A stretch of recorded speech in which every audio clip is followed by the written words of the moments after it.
नमस्कार. मी डॉक्टर कृष्णा रामचंद्र भावले. काल एका छोट्याशा येवती गावामध्ये एक सुप्रसिद्ध जोडी, एक अशी सुप्रसिद्ध जोडी आपल्या 5-6 वर्षाच्या मुलांसोबत गावातली नाली, चिखल, शेण तुडवताना आणि गावाच्या गल्लीत फिरताना मी पाहिली.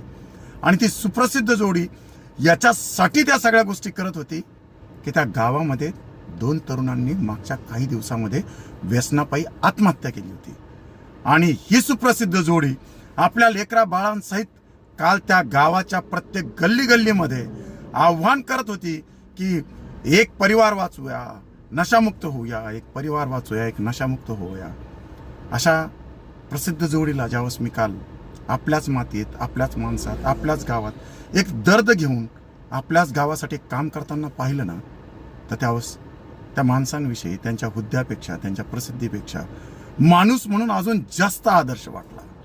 अशी ही जोडी IRS ऑफिसर समीर वानखेडे साहेब आणि सुप्रसिद्ध अभिनेत्री क्रांती रेडकर वानखेडे मॅडम, ज्या त्यांच्या सुविध पत्नी आहेत, हे दोघे दाम्पत्य आपल्या 6 वर्षाच्या मुलींना घेऊन एका छोट्याशा येवती गावामध्ये नशामुक्तीचं अभियान याच्यासाठी उभं करतात की आपल्या भागातल्या, आपल्या गावातल्या 2 तरुणांनी नशेपायी आत्महत्या केली. आणि हा दर्द घेऊन काम करणारं ते व्यक्तिमत्व समीर वानखेडे साहेब, ज्यांना ज्यावेळेस ही गोष्ट कळली की आपल्या गावातल्या 2 तरुणांनी व्यसनापायी आत्महत्या केली आहे, त्यावेळेस त्यांनी या गोष्टीची जाणीव ठेवली की कुणाला मारून, मुटकून किंवा बळजबरी करून किंवा कुणाला शिक्षा देऊन आता ह्या नशेमध्ये कुणाला बाहेर काढता येणार नाही.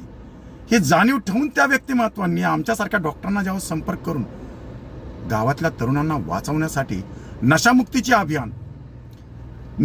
अभियान त्या गावातनं सुरू केली, ज्या गावात व्यसनामुळे तरुणांनी आत्महत्या केली आहे. अशा महान व्यक्तिमत्वांना सॅल्यूट करतो साहेब, मी सॅल्यूट करतो. कारण स्वतःच्या प्रसिद्धी झोतात आणि झगमगाटीत जगणारे हे व्यक्तिमत्व काल मी गावातल्या नालीला तुडवताना, चिखलांना आणि शेणाला तुडवताना स्वतःच्या डोळ्यांनी ज्यावेळेस पाहत होतो, त्यावेळेस त्यांच्याविषयी आणखी आदर वाढत होता की इतकी सुप्रसिद्ध व्यक्तिमत्व जे आयुष्यात सगळं काही एन्जॉय करू शकतात, छानपैकी आयुष्य जगू शकतात, हे माणसं गावातल्या माणसांच्या, आपल्या स्वतःच्या मातीशी, आपल्या माणसांशी, आपल्या माता बहिणींच्या मान सन्मानासाठी इतकी जबरदस्त नाळ आहे, इतका दर्द घेऊन जगू शकतात, हे पाहून ना त्यांच्याविषयी आणखी जास्त आदर वाटला. त्यांचा हुद्दा किंवा मॅडमची प्रसिद्धी याच्यापेक्षाही काल जे काही दाम्पत्य मी ग्राउंड लेवलला मातीत धडपडताना पाहिलं ना, त्यावेळेस त्यांच्याविषयी आणखी आदर निर्माण करून गेला. मित्रांनो, काल तुम्ही साहेबांना स्वतः